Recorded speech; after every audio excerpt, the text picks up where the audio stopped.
Olá, boa noite, tudo bem, meus amigos? Temos aí presente Kleber, Pedro e Victor, sejam todos bem-vindos. Essa é a nossa cadeira semestral de operações unitárias. Lembrando que essa cadeira, então, ela acontece sempre nesse modelinho remoto de aulas síncronas. Então, sejam todos sempre bem-vindos aí ao nosso ambiente aula, para poder juntos aqui, né, trocarmos ideias e compartilharmos aí, né, conhecimento. Bom, na aula passada, então, todos veem a minha tela aí. Na aula passada ficou uma atividade para ser realizada, que foi o TDE da aula 13, que envolvia o que? O fechamento, né, do primeiro trimestre, onde o professor então pediu para que vocês fizessem uma autoavaliação. Tivemos aí uma participação bem ínfima da turma, mas tudo bem, né? O professor deu o feedback a todos. Agradeço imensamente aí a colaboração e já vamos ter novidades na aula de hoje, baseadas, né, nas solicitações realizadas então pelos alunos. O material da aula de hoje então já está disponível. Nós temos aqui a aula 14, tá? A apresentação e mais 2 exemplos para serem, né, executados aí pelos alunos no conforto do seu lar, e a nossa atividade TDE da aula de hoje, que já tem novidades, porque hoje eu vou pedir para vocês, então, executarem a atividade de forma braçal, ok?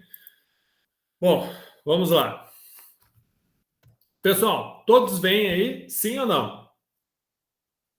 Sim. Tá, perfeito. Qualquer falha na minha internet, qualquer necessidade aí, por favor, aí me acionem para que eu possa, então, retomar o tema. Então, quem é que respondeu aí ao pedido, né, de avaliação? Então, tivemos aí a colaboração da Luana Collin, do Victor, grande Victor, presente em aula. A Thaís também colaborou, e o Marlon. E, pô, Kleber, pô, Pedro, por que não deram feedback aí, tchê? Pô, dá tempo ainda, vai até às 23h59 do dia de hoje, ok? Muito importante. Em resumo, o que eu vi? O pessoal pedindo, né, para realizar os exercícios de forma manual, para que consigam, então, estar desenvolvendo suas atividades no caderno, ou seja, sem a facilidade do Excel. Então, atendendo a pedidos, é isso que nós iremos fazer na aula de hoje, né, realizar atividades de forma manual. E vocês, né, vão estar presenciando e vão estar executando dessa forma. Ah, professor, mas eu também gosto do Excel. Beleza, você também vai ter o Excel. Então, vamos atender a necessidade duplamente. Muito bem. Lembrando, estamos na parte 4, né? Hoje vamos finalizar a parte 4 e já nos encaminhamos para, na semana que vem, já atuar na parte 5. Deixa eu só checar uma coisinha aqui, porque nós temos aí avaliações, eu acho que já previstas. Deixa eu confirmar aqui, ó. Semana que vem, hoje é dia 19, né? Semana que vem, dia 26 do T, já vamos ter uma avaliação valendo 0,3 pontos. Então, não percam. Quem não puder estar de forma síncrona, fique ligado no TDE, na atividade avaliativa. Na aula 16, vamos ter uma semipresencial no dia 28, que vai valer também nota. Então, vejam, na semana que vem vamos ter 2 avaliações. Uma vai ser na semipresencial e outra vai ser na próxima aula. E no dia 17, na aula 17, no dia 2/6, nós vamos ter, então, a elaboração do relatório virtual, tá? Que vale 1 ponto. Então, vejam aí, ó, as próximas aulas têm bastante avaliação por vir e peço que vocês se dediquem e prestem bem atenção para explorar ao máximo as oportunidades e conseguir captar o máximo de nota aí dentro dessas necessidades aí, ok? Bom, professor, mas onde é que estão essas informações que eu não estou vendo? Vamos lá, né, pessoal? A gente nunca cansa de mostrar o que está na nossa sala de aula virtual. Então, toda informação com relação a notas, avaliações, está tudo aqui, ó, no bloco introdutório, o primeiro bloco, com informações básicas. Então, aqui nós temos todas as datas, avaliações.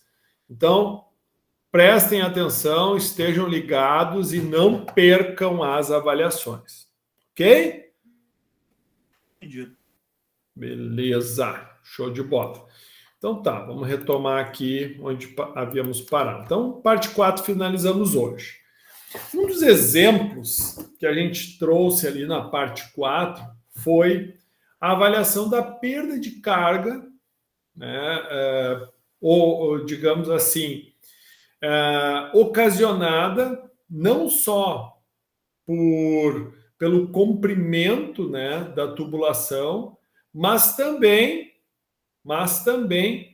pelos acidentes, né? E a gente tem aí o Pedro presente em sala de aula, que pôde realizar essa prática com um olhar, né, um pouco mais voltado a fenômenos de transporte, mas sim, ele viu esse sistema presencialmente lá na Ubra, que é onde nós realizamos, então, esse tipo de experiência. Então, como é que funciona? Nós vamos ter uma tubulação aqui de PVC, então ela tem 1 metro, uma curva, um joelho de 90, mais meio metro, outra curva, sobe e assim vai.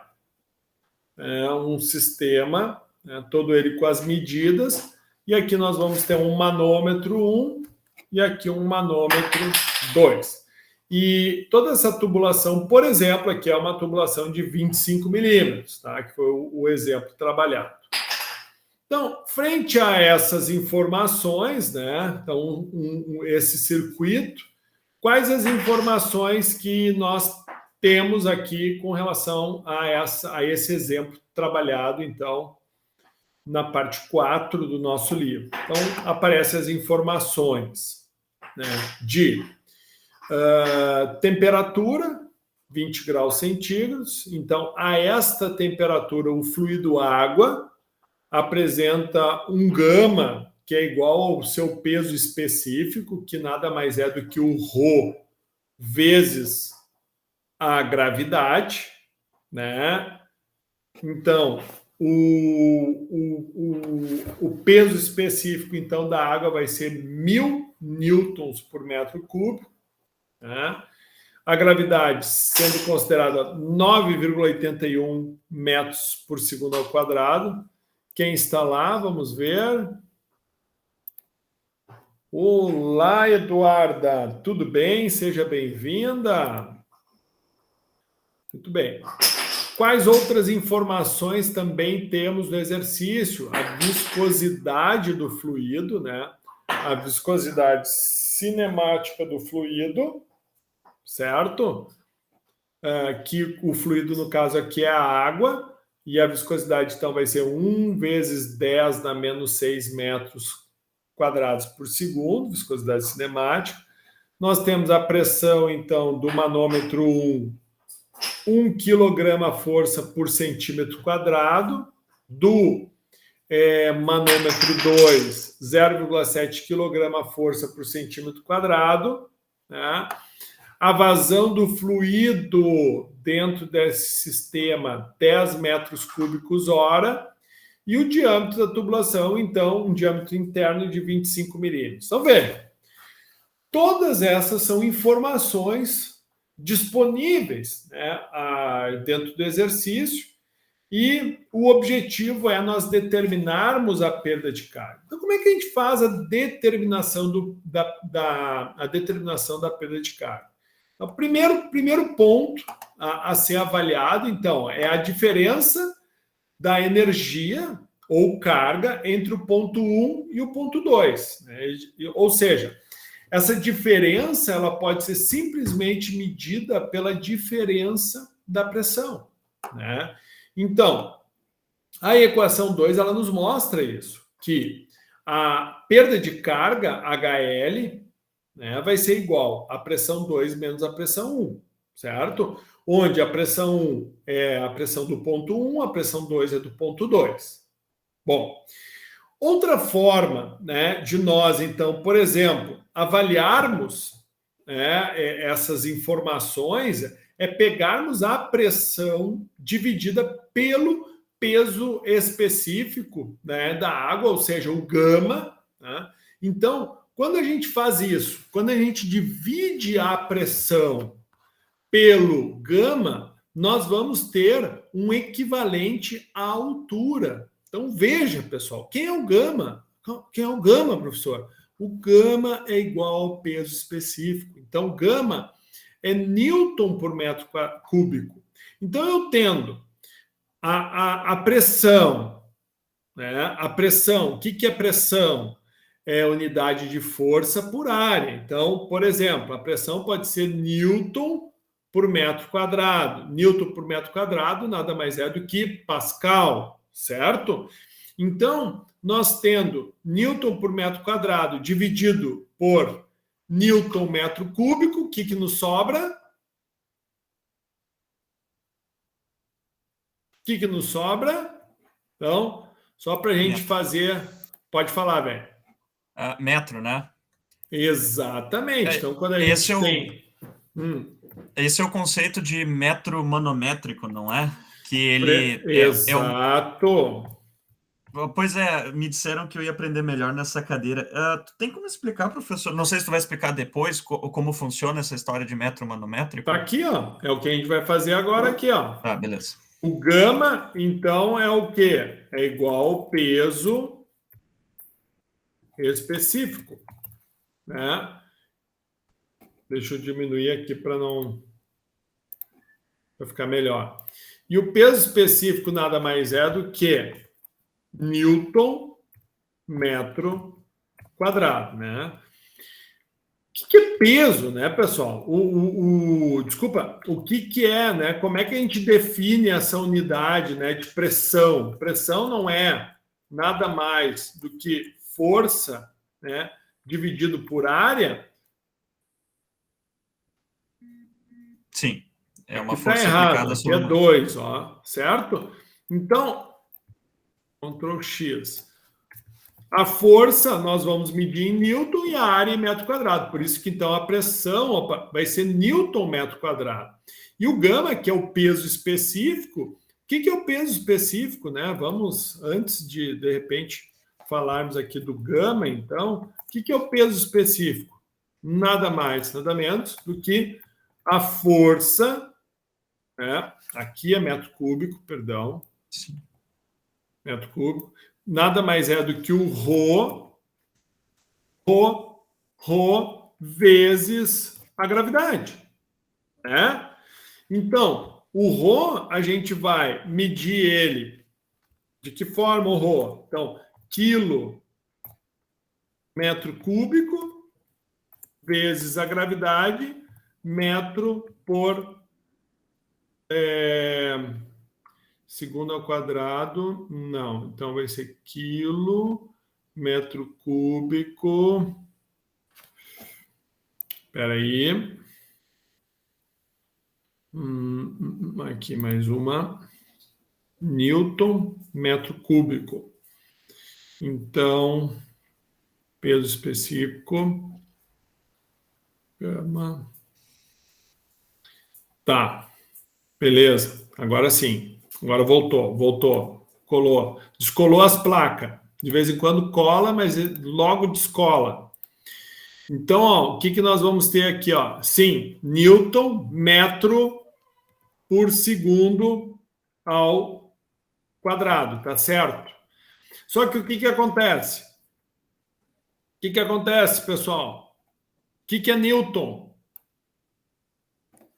Newton não é quilo vezes metros por segundo ao quadrado? Sim, e aí ele transforma aquela aceleração vezes a massa em N. É ali que fica aquele metro por segundo ao quadrado. Isso, então isso aqui tudo, né?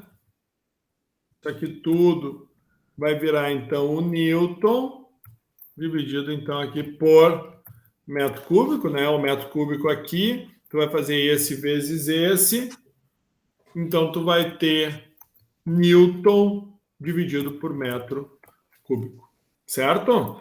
Então é exatamente isso que a gente fez aqui com as conversões, né? Gama, então, vai nos dar o Newton metro cúbico, e aqui, né, o peso, então a força nada mais é quilo vezes metro por segundo ao quadrado, dividido, então, aqui pela área em metro quadrado. Bom, deixa eu salvar aqui. Pessoal, só um minuto, só um minuto.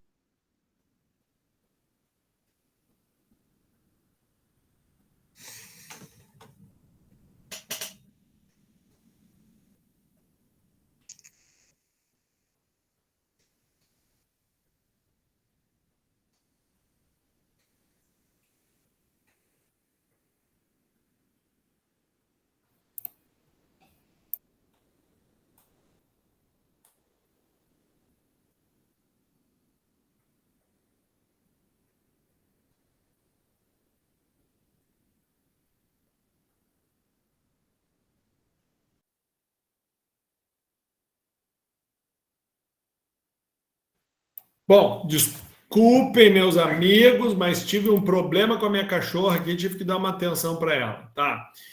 Bom, então, só para elucidar, então, vocês compreenderam de onde saem as unidades, né? Então, a partir do momento que eu tenho, por exemplo, que H é igual a pressão dividido por gama, o que eu vou ter? Que H, que nada mais vai ser do que a altura manométrica, vai ser unidade de pressão. Então, Newton metro quadrado dividido por Newton metro cúbico.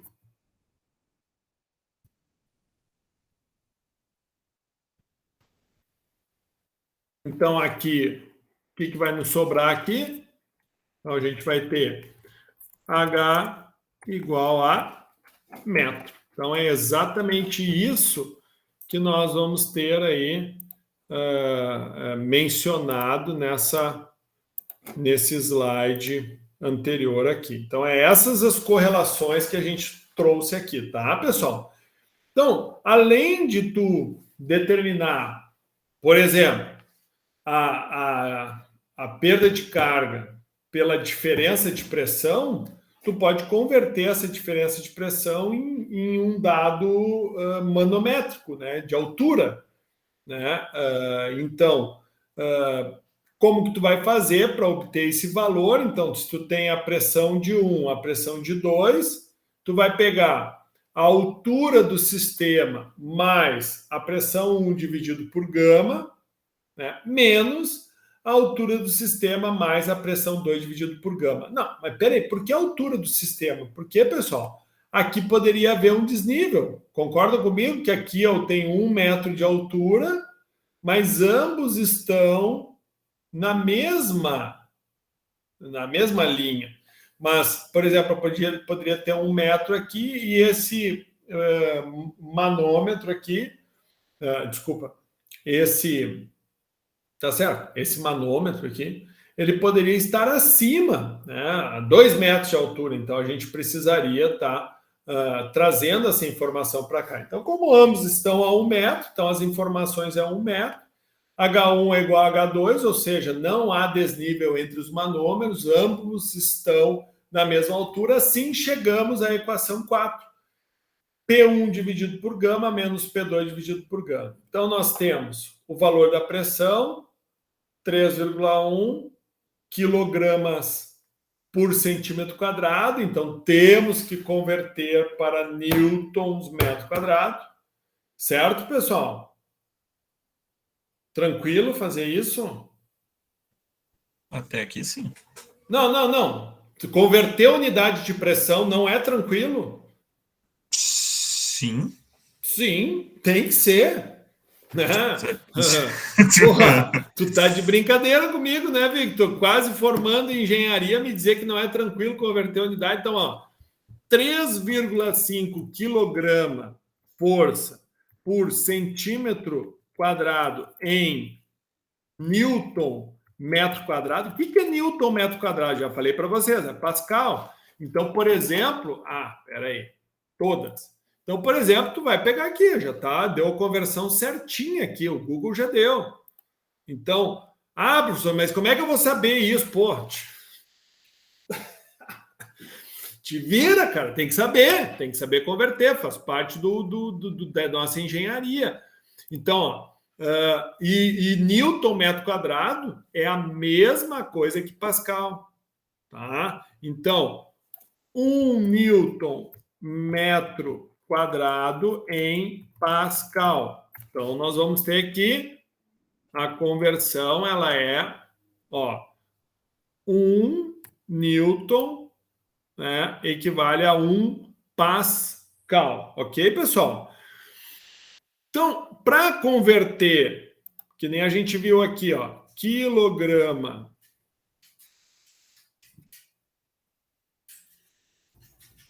cara, eu vou pegar essa cachorra hoje, vou dar uns cascudos nela. Licença, pessoal, de novo. Tá louco. Só um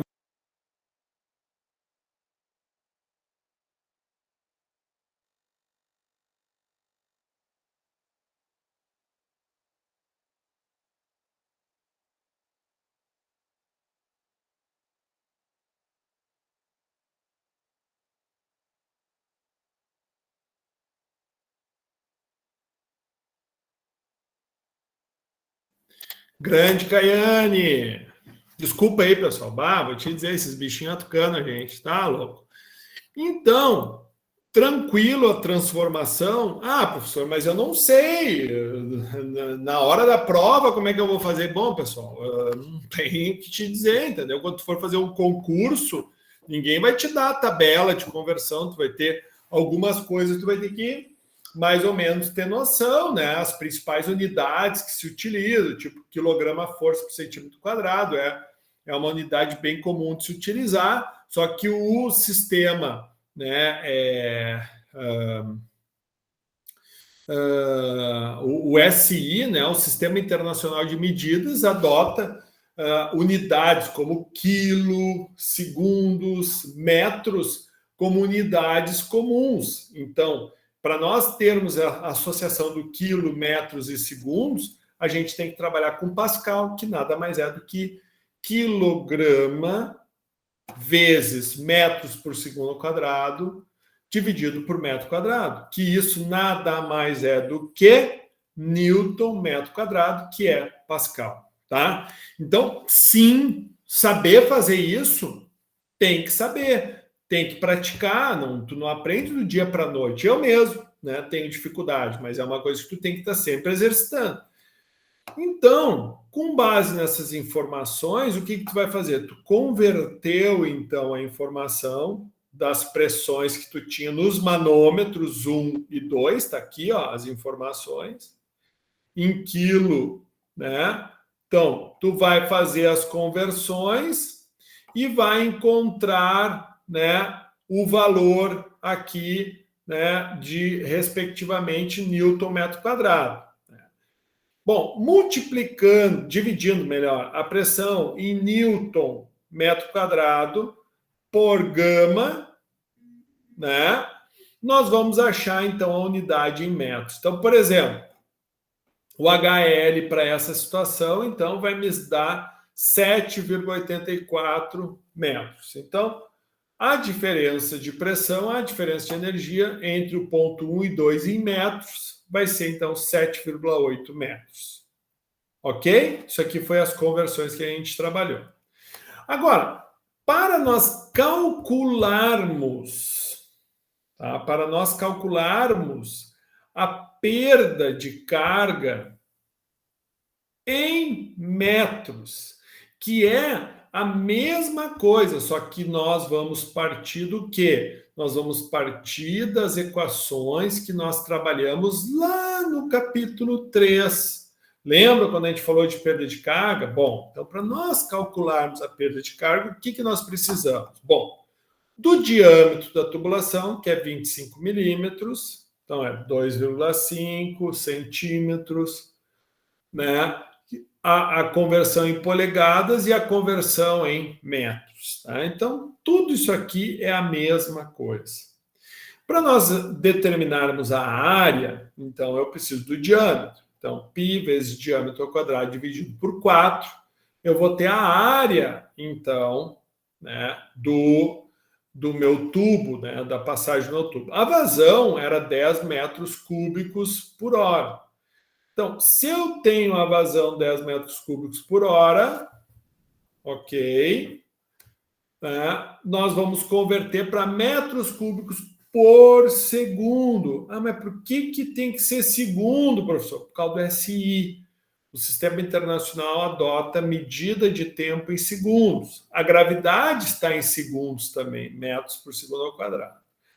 Para acharmos a velocidade, então, é vazão dividido pela área. Né? Então, qual é a vazão?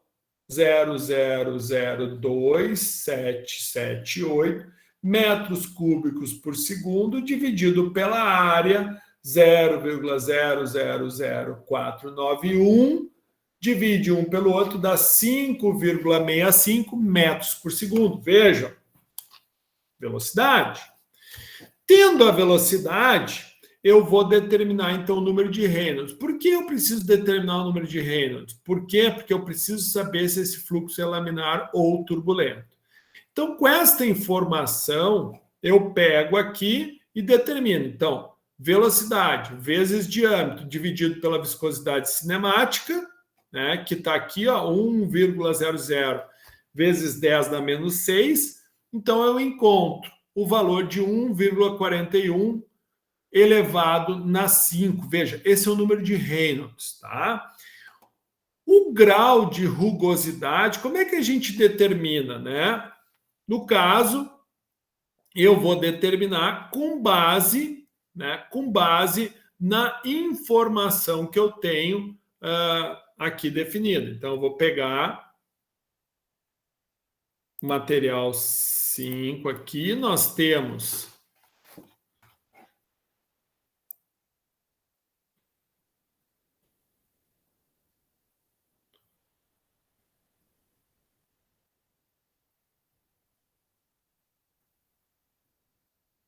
aqui está todo o exemplo desenvolvido, tá? Ó. Tinha um errinho que estava ali, só um pouquinho aqui, ó.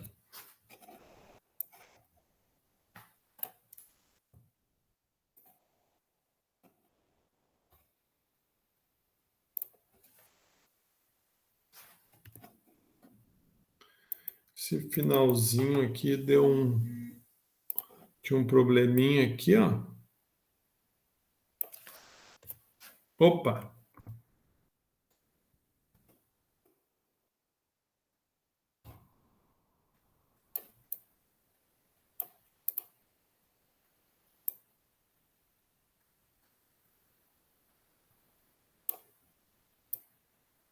Eu vou botar aqui para cá, eu acho que aqui fica melhor.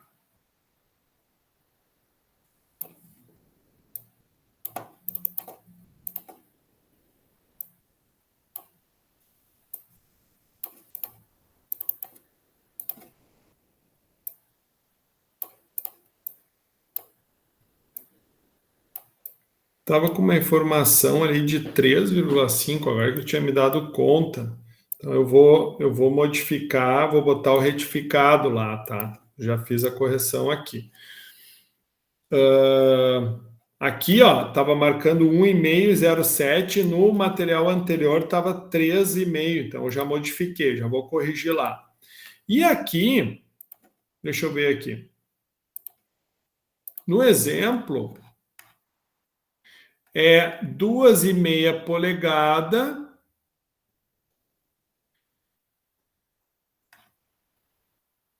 E aqui 2,5 não, 25 milímetros, né? Que 25 milímetros convertido, ó, ele dá 1 polegada. Tá? Por que eu estou trazendo essa informação aqui? Eu estou trazendo essa informação porque é uma conversão que vocês vão ter que fazer em virtude, tá, do material que nós temos aqui, ó, lá do livro, da parte 3 do livro. Deixa eu abrir aqui. Então, tem que abrir o livro, por isso que eu chamei a atenção de vocês. Ó, lembram lá da parte 3? Que nós temos essa relação aqui. Ó. Então, ó, o grau de rugosidade ele vai ser consequência do diâmetro do tubo e do tipo de material. Então, nós tivemos que primeiro converter. Obviamente, trabalhamos com o diâmetro em metros, obtivemos o número de Reynolds. Até aqui tudo bem, pessoal? Sim. Tá? Daí o grau de rugosidade. Como é que eu vou determinar o grau de rugosidade? Bom, eu tenho um tubo de PVC de 1 polegada. Como assim, professor? Não é 25 milímetros? Sim. Converte 25 milímetros em polegada, vai dar 0,98 polegadas. Tá? Que é aproximadamente 1. Então, esse diâmetro de 1 polegada, tu vai vir exatamente aqui, ó. Eu vou dar um print aqui só para vocês. Vocês enxergam aí a minha tela? Sim, né? Então, só para vocês entenderem. Então, onde é que está 1 polegada? Aqui está os diâmetros, certo? Então, a 1 polegada está exatamente aqui, ó. O tubo não é de plástico, tubo de material liso, plástico, vidro. Então, 1 polegada vai dar exatamente aqui, ó. Então, qual vai ser o valor do grau de rugosidade? Esse valor aqui. Então, eu vou fazer o seguinte, vou dar um Ctrl C aqui. Vou colocar aqui, né, para o pessoal depois, quando for estudar, lembrar onde é que saiu. Então, ó, Ctrl C. Certo? Então, esta informação aqui, ó, é esta informação aqui, ó. Certo? Ó. 1, 2, 3, 4, 5. Então, ó, 6 vezes 10 dá menos 5. Ok? Ok? Sim. Sim. E o diagrama de Moody, então, utiliza o grau de rugosidade mais o número de Reynolds para nós determinarmos o fator de atrito, F. Certo? Bom, para o fator de atrito, nós precisamos do quê? Lá no material 3 também nós tínhamos o diagrama de Moody. Que tem também lá no livro de quem? Do Cremasco. Então, ó, vou dar o print aqui. Então, vou abrir aqui para vocês, ó. O valor que nós tínhamos não era 6 vezes 10 a menos 5, que é o epsilon sobre D?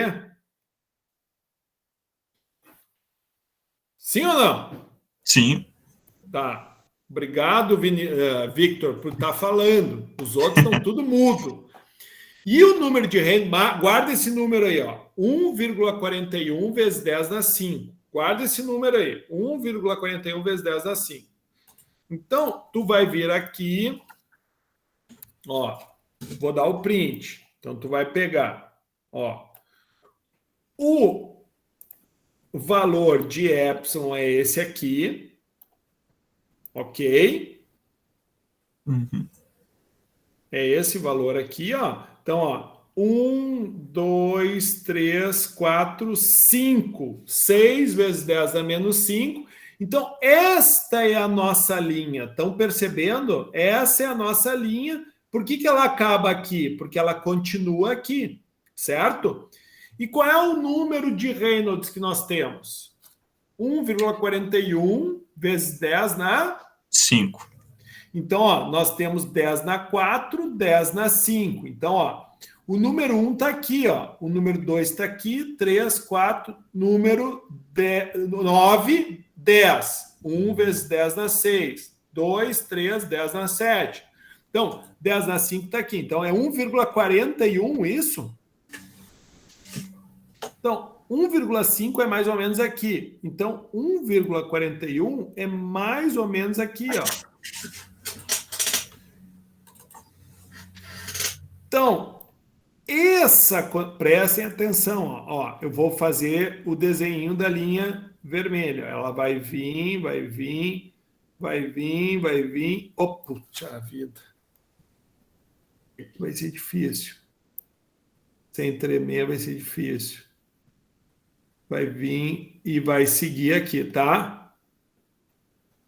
Não tem esse monte de acidente, não tem, é que a minha mão ficou tremida aqui. Mas, ou seja, esse, né, εd é essa linha, e aqui está, né, o encontro do número de Reynolds com a rugosidade relativa. Então, isso vai nos dar o quê?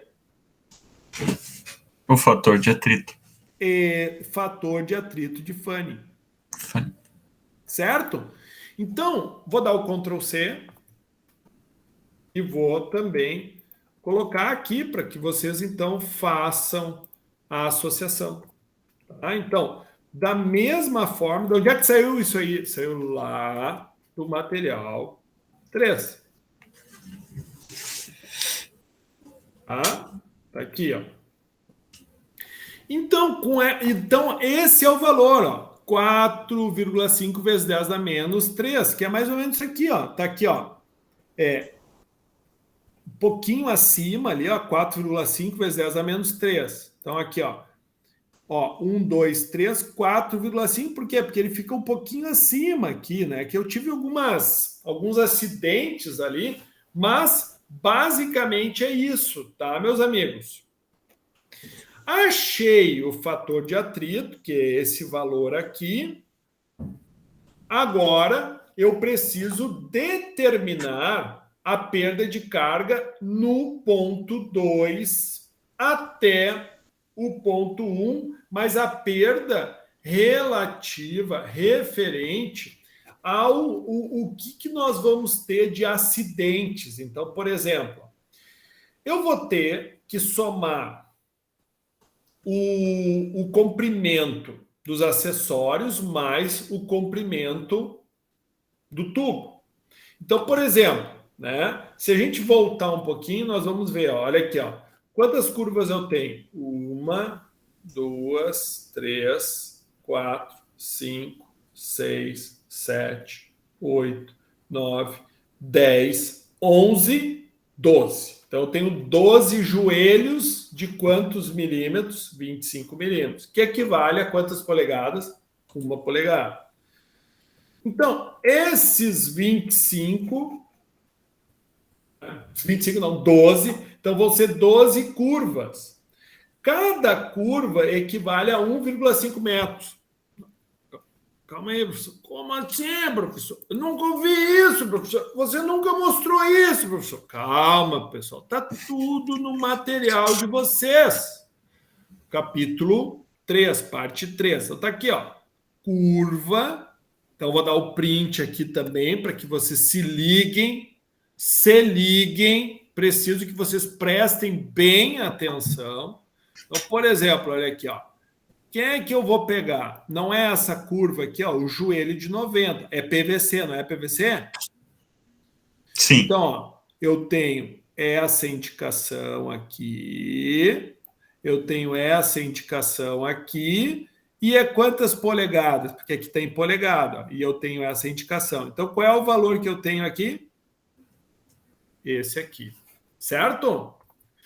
Então, mediante a isso, e daí, pessoal, qualquer situação se aplica da mesma forma. Tu tem que fazer um estudo da rede. Não tem outra opção. Não tem outra opção. Não tem. Tem que ser assim. É um trabalho chato pra caramba e bem meticuloso, depende de uma série de informações, tem uma sistemática para te fazer. E nós estamos somente determinando a perda de carga. Depois vocês vão ter que dimensionar a bomba, mas para dimensionar a bomba, precisa saber fazer isso. Então, o que nós acabamos de fazer? Então, eu descobri que por que é 1,5 e por que é 12? Porque tem 12 curvas e 1,5 é porque o acessório curva de uma polegada, né, um joelho de 1 polegada, é 1,5. Então, 12 vezes 1,5 dá 18 metros. E no caso, o que é o L comprimento? Bom, é nós verificarmos a tubulação. Então, eu tenho aqui, ó, 1, 2, 3, 4, 5, 6, 7. 7 vezes meio metro. 1, 2, 3, 4, 5, 6. 6 vezes 1 metro. Então, 7 vezes meio metro mais 6 vezes 1 metro. Então, eu tenho 9,5 metros só de comprimento de tubulação linear. Então, o meu L total vai ser 18 metros mais 9,5, que tem que dar 27,5. Correto? Correto? Pode repetir? O L total é o L dos acessórios mais o L do comprimento. Sim, o L dos acessórios, 18 metros, mais o L do comprimento, 9,5, somo 18 mais 9,5 dá 27,5, correto? Sim.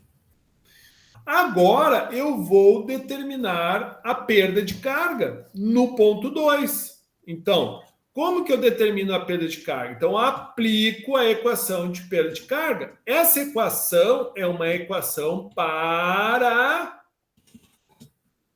fluxo turbulento.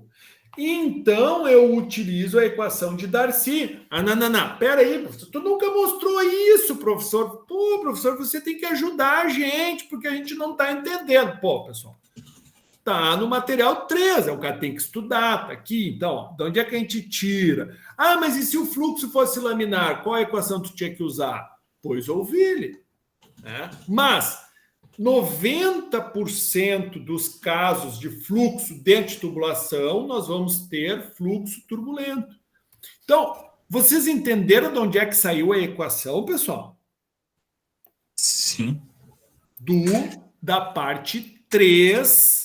Vejam, eu estou recapitulando o trimestre passado. Por quê? Porque é conteúdo necessário para que a gente possa avançar para o dimensionamento de bombas. Pode falar, meu amigo ou minha amiga. Professor. Fala, meu velho. E qual é a diferença dessa equação para aquela que começa com um... Tu quer? Não vou te dar cola. Não vem. Isso a gente vai discutir lá, semana que vem. Não, é uma dúvida de aula aí, senhor. Não. Tu não sabe nem dizer qual é a outra equação. Tu nem sabe. É de Darcy, só que ela tem um coeficiente antes, que não é 1,5. Posso dar um chute? Eu acho que eu sei do que... Eu vou dar um chute. Será que tem a ver a maneira com que tu determina o fator de atrito? Porque Não, é porque lá, eu vou te dar uma dica, Pedro, tu é um cara inteligente. Lá, tu não tem velocidade, tu tem o quê? Vazão. Então, tá, essa é a dica. Agora mas isso eu já sabia, senhor. Não, tu tem área, tu vai ter a área de escoamento, tu tem a velocidade. Então tu tem que colocar tudo isso, vai dar uma sopa e dentro dessa sopa tu vai gerar o resultado. Só que lá não tem a gravidade, né? Como que não? A gravidade ela sempre tem. Né? Não, lá tem o fator de atrito, tem a vazão, diâmetro e comprimento. Por quê? Porque tu vai condensar, tu vai retirar né? Porque tu está formando novos conceitos, né? Tu vai ter diâmetro elevado na quinta, mas Sim. isso eu vou deixar tu quebrar a tua cabeça. Na realidade, o caminho é esse. Por exemplo, que nem o Vitor mesmo falou, se tu tem vazão, tu vai precisar dividir pela área, né? Só que a área é o quê? Ah, entendi. Π vezes diâmetro ao quadrado dividido por 4. Então, isso tu vai incluir na tua fórmula. Então, tu vai cortar termos, vai dividir termos, e daí sim, tu não vai ter 1 dividido por 2, ou seja, 0,5. Tu vai ter um 0,5 que vai estar sendo dividido pelo um 4 e pelo um π, entendeu? Sim. Então, o caminho é esse, mas se tu sacou agora... Essa é a equação do último peguei. TDE, eu sei do que vocês estão falando. Eu vou fazer assim, eu vou abrir essa equação depois da aula no caderno, vou ver o que consigo fazer ali. Quero ver as unidades. Eu tô com as duas abertas aqui no Word também, eu tava comparando aqui, mas esse negócio que o senhor falou da... Qual o TDE da aula? Sempre presencial, né? Isso, sempre presencial. Que era justamente esse que eu quebrei a cabeça. Eu pensei assim, bom, mas o fator de atrito, aquele outro cálculo não leva em consideração a origem do material. Eu pensei que fosse essa a diferença. Não. Dei a dica aí agora. Ou vocês sabem, ó, tem sempre presencial para fazer aqui. Tem, ó, autoavaliação para fazer hoje ainda. E eu tenho mais um TDE hoje para vocês. Então, vamos lá, pessoal. Vocês têm que trabalhar. Autoavaliação já fiz, senhor, tá lá. Oh, parabéns, show de bola. Vai ser muito importante a opinião de vocês, todos que não fizeram, viu? Então tá, então esta é a fórmula, né? Mas poderia ser a outra também, tá, Pedro? Tranquilo. Tranquilo, né? A gente usou essa porque essa a gente já botou ali. Então, quando tu aplica a fórmula, tu vai pegar 1 dividido por 2 vezes o fator de atrito de Fanning, vezes velocidade ao quadrado, dividido por gravidade, vezes comprimento total, dividido pelo diâmetro em metros da tubulação. O valor que deu, 8,08. Então, vejam, pessoal. Tu utilizando a equação de Darcy para obter a perda de carga, o valor deu 8,08. Tu, utilizando a diferença entre os manômetros, o valor deu 7,8. Então, tem um errinho, mas é uma boa aproximação. Ou seja, aproximadamente deu quantos metros aqui? Aproximadamente? 8. E aqui, aproximadamente, deu quanto? 8. Então, não vai ser um valor exato. Não, mas vai ser muito próximo, tá bom? Se não for muito próximo, tem algum problema, tem algum erro, tá bom? Bom, então aqui a gente teve o cálculo do erro experimental, né? Então, o cálculo do erro experimental é o valor experimental, que é através do uso dos manômetros, menos o valor calculado dividido pelo valor experimental vezes 100. Então, o valor negativo indica o quê? Que o valor calculado, né, é maior do que o valor experimental, certo? Tranquilo?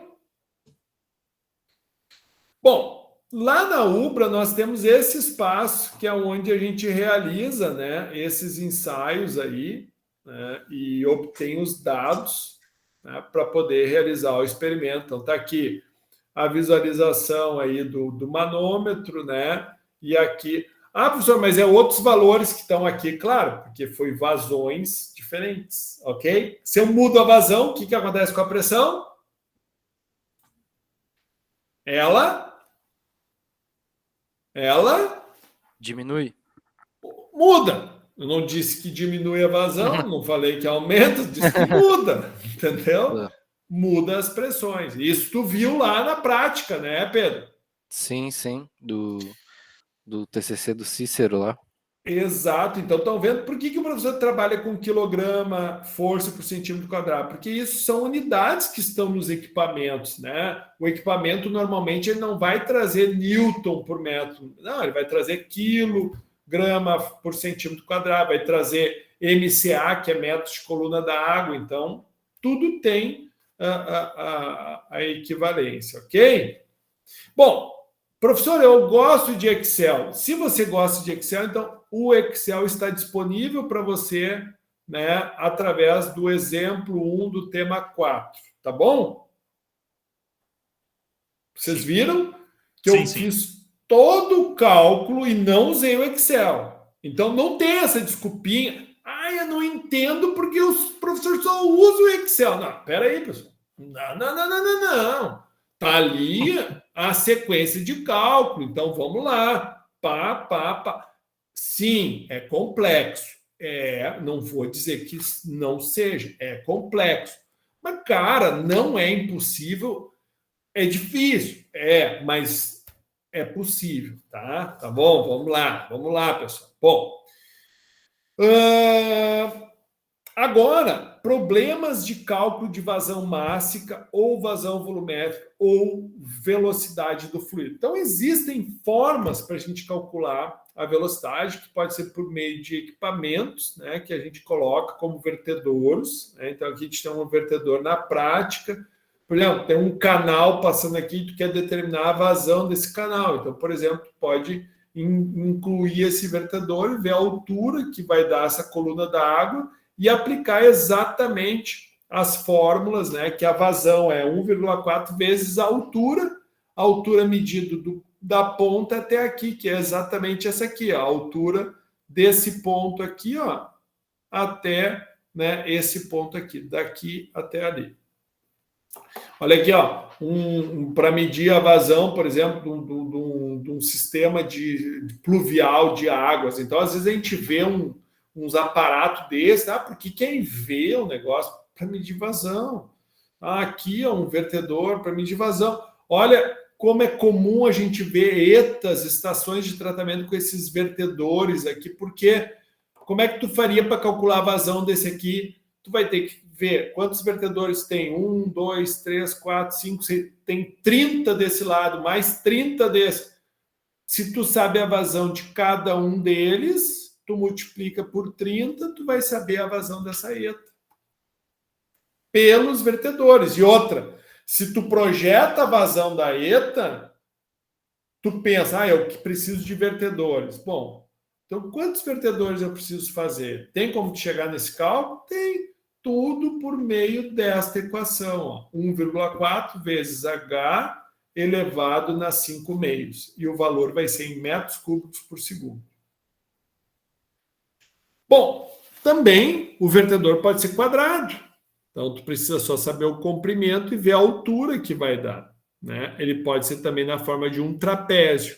O mais comum é o em V, tá? Então, aqui exemplos aí de vertedores quadrados sendo aplicados aí na prática, né?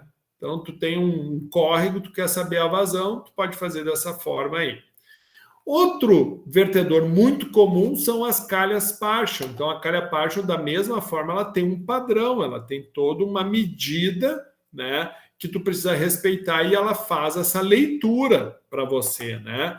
E, por exemplo, tu quer construir uma calha Partial, ela não é tão simples que nem um vertedor. Então, tu precisa, né, da definição do dimensional dela e automaticamente, conforme o dimensional, o tipo dela, tu vai ter as diferentes capacidades em litros por segundo, que tu pode converter para metros cúbicos por hora e para a unidade que tu quiser, certo? Então, a gente aplica essa equação. Então, tem um exemplo aqui, né, dos fatores, né, conforme o Fujita, que é um tipo específico de calha Partial que o professor demonstrou. Então, é muito comum a gente ter sistemas de calha Partial, né, para avaliar a vazão de sistemas. Aqui, né, que pode ser para te avaliar a vazão de um córrego, então construído em concreto, né? Também aqui uma estação de tratamento, né, no final. Bom, Para a determinação da vazão em tubulações, devem ser utilizados equipamentos que determinem a vazão em tubulações. Então, por exemplo, um tubo de Pitot pode ser utilizado para essa função, rotâmetros, né? Outros tipos, sensores de rotor, né? O próprio Venturi também pode ser utilizado para medir, né, vazão em tubulações, tá? E outra forma de nós medirmos a vazão é uma que vocês praticam muito quando eu dou as práticas, né, lá em modelagem que eu dei para vocês, que vocês tinham que o quê? Enchia um volume de um frasco, um volume conhecido, e ver quanto tempo demora para encher. Então, bota a mangueirinha. Quanto tempo demorou? Ah, é 1 litro, demorou 10 minutos, então é 1 litro em 10 minutos. Ah, ficou difícil esse cálculo, né? Mas vai ser 1000 ml em 10 minutos. Então, vai ser 1000 ml em 10, vai ser 100 ml por minuto, certo? Certo? 1000 dividido por 10 não é 100? Isso aí. Então, é assim que se calcula. Tu tem o volume, divide pelo tempo. Ok? Então, aqui tem um exemplo, né, do 2, que é um óleo com densidade 0,9 e viscosidade dinâmica de 1,25 milipascal por segundo.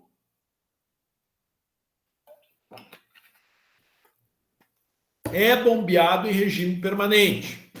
Desculpa, é bombeado em regime turbulento, em uma tubulação de aço carbono com diâmetro interno de 90 milímetros, admitindo-se uma perda de carga de 45,4 kPa em 100 metros do tubo.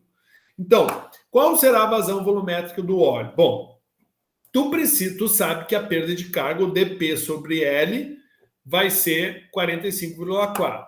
O diâmetro da tubulação, desculpa, a densidade do fluido é 0,9. Então, vai ter um ρ em quilo por metro cúbico, só multiplicar por 1000, né? Por quê? Para te passar de grama para quilo, multiplica por 1000, né? E para passar de centímetro cúbico para metro cúbico, centímetro cúbico multiplica por 1000, passa para litro. Multiplica por 1000, passa para metro cúbico. Então, tu vai ter que converter grama para quilo vezes 1000, centímetro cúbico para litro, litro para metro cúbico, multiplica por 1 milhão. Então, tu vai ter sobrando 1000, né? 1000 dividido por 1 milhão, que é exatamente o que tu faz. 0,9 vezes 1000 vai te dar a conversão de grama para quilo metro cúbico. E o DPL vai ser os 45 kPa por 100 metros. Então, se o tubo de aço tem um diâmetro de 90 milímetros, então a viscosidade dinâmica dele foi a informação de 1,25 milipascal por segundo. Então, o que nós só precisamos fazer? Adequar as unidades. Então, de milímetros passamos para metros, a viscosidade passamos para quilômetros por segundo e a gravidade é 9,81. Então, todas as informações estão aqui. Agora, como é que a gente vai determinar a vazão volumétrica? Bom, para determinar a vazão volumétrica, né, eu vou utilizar, primeiro, a perda de carga, né? Nós vamos, então, precisar do gama do óleo. Então, o gama do óleo nada mais é do que ρ vezes a gravidade. Então, eu vou ter que o ρ aqui do óleo vai ser, então, 900 vezes 9,81. Então, eu vou achar o valor de gama. Quem vai ser o LT? Bom, o LT já está aqui, ó. O DP é 45,4 dividido por 100 metros. Então, o L é 100. Então, por isso que essa informação, LT é 100. O DP a gente tem 45,4 kPa. Então, temos que passar para Newton metro quadrado. Agora, está tudo fechado. Então, o HL vai ser o DP, 45.400, dividido pelo gama, que nós acabamos de calcular, Então, nós vamos ter que o HL vai ser 5,14, né? 5,14 metros, ou 5 metros. Mas o que o exercício queria saber? Qual é a vazão volumétrica do óleo? É uma loucura, né? Então, tu tem uma diferença de pressão, tu tem a densidade, tu tem o diâmetro do tubo e eu quero saber a vazão. Veja, eu estou fazendo o cálculo inverso. Estão percebendo isso?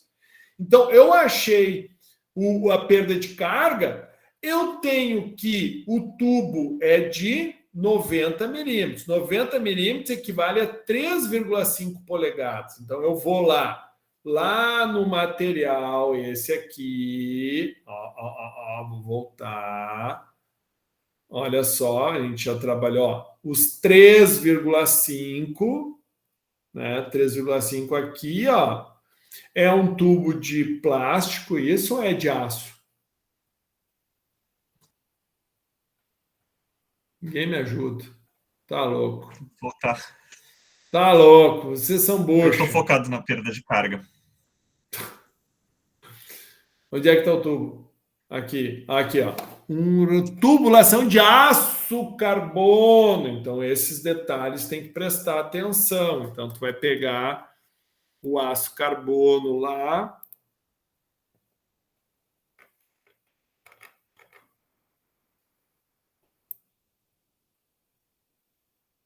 Né? Vai pegar o aço carbono aqui, ó. Pá! 13,5, né? Então, ó. Aqui está o aço carbono, estão vendo aqui, ó? Aço carbono. 13,5, então tá aqui, ó, 13,5, então tu vem até aqui.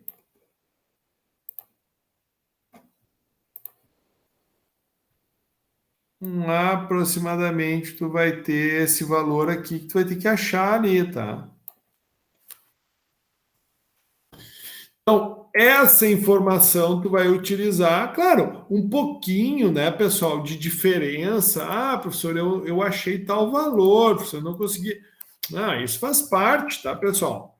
Então, ó, mas aproximadamente, ó, o valor vai ser 0,0053. Então, aqui, ó, porque aqui é 0,006, aqui é 0,004, então vai dar um pouquinho acima ali, ó, né? E então, porque aqui eu fiz tudo meio de moda a Miguelão, então fica um pouquinho mais para cima, tá? Se tu for fazer a avaliação nua e crua, tá? Então vai dar um pouquinho maior, que é esse valor, e automaticamente depois tu vai pegar, tu tem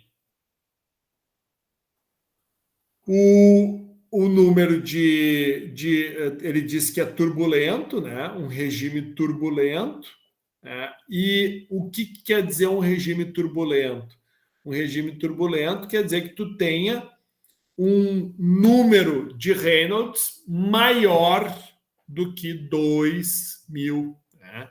Então, por ser um regime turbulento, então tu vai ter uma faixa para o número de Reynolds, né? Tu vai ter uma faixa de Fanning aqui, né? Então, para calcular o número de Reynolds, tu tem que ρ vezes velocidade vezes diâmetro dividido por μ, né? Então, com essa informação, tu vais, né, determinar aqui, tu tem que isola, né? Tu tem o HL, beleza? Tu tem o meio, que é um valor numérico, a velocidade tu vai querer saber, o Fanning tu tem um valor estimado, a gravidade tu tem, o LT tu tem, o diâmetro tu tem. Então, tu aplica, né, nessa fórmula e isola o FV ao quadrado, ou seja, essa parte aqui da equação tu isola. Então, o diâmetro está dividindo, passa multiplicando, o LT está multiplicando, passa dividindo, a gravidade está dividindo, passa multiplicando, né? E meio está multiplicando, passa dividindo. Então, quando tu faz isso, tu deixa esse termo e esse resultado tu vai ter. A área, como é que tu calcula a área, pessoal? Bom, tu não tem o diâmetro da tubulação aqui, ó. Sim, professor, tem. Então, calcula a área. Né? Daí tu vai calcular a área. Bom, então tu vai ter duas opções. Se tu tiver Fanning 0,04, por quê? Porque é um regime turbulento, o Reynolds vai dar 3,09 exponencial na 5, né? E pelo número de Reynolds com esse valor, tu vai ter exatamente esse valor, né, para Fanning, então tu vai ter uma velocidade aproximada de 4 metros por segundo. Agora, se tu partir para a segunda opção, tá? Se tu partir para a segunda opção, tu vai trabalhar então com um fator de Fanning de 0,05, né? Um Reynolds de 2,76, tu calcula, né? Aqui como é que se calcula o Reynolds? Aplica aqui, né? O Reynolds. Então, tu vai achar uma velocidade de 4,26146. Tendo, né, esses valores aproximados, então a gente jogou uma média, né? Então eu poderia usar, em vez de pegar esse valor ou esse, eu poderia usar o 0,045 que vai me dar a média. Então, trabalhando com a média, né, eu encontro então que a vazão vai ser nada mais nada menos do que a velocidade vezes a área. Velocidade vezes a área. Calculando, então, velocidade vezes a área, eu acho o valor em metros cúbicos por segundo, que eu posso, então, converter para metros cúbicos por hora. Então, veja, pessoal, partindo da densidade do material, da viscosidade do material, né, que eu considerando o regime turbulento, definindo o tamanho da tubulação e observando através do manômetro esta perda de carga em 100 metros de tubulação, eu consigo estimar qual é a vazão de fluido que está passando dentro dessa tubulação. Então, é exatamente isso que nós reproduzimos, que nós reproduzimos aqui nesse cálculo, tá?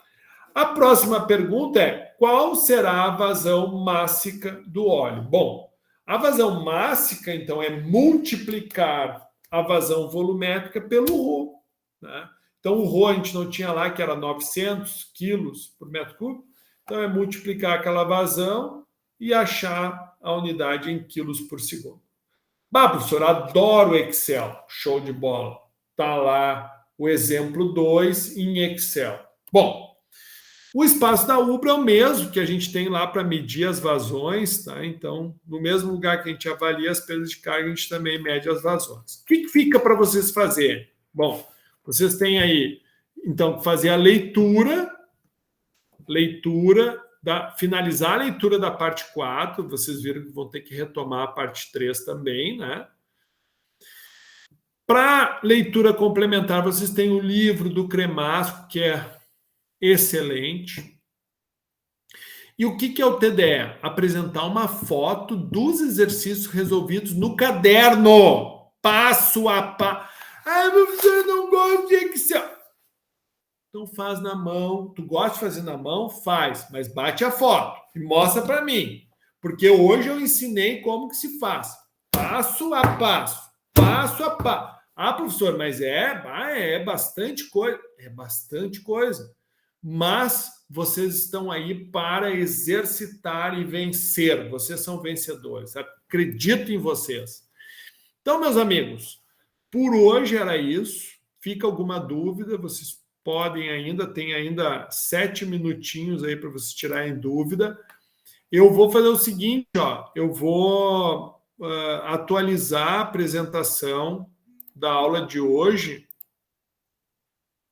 porque eu incluía algumas informações, então eu vou fazer isso.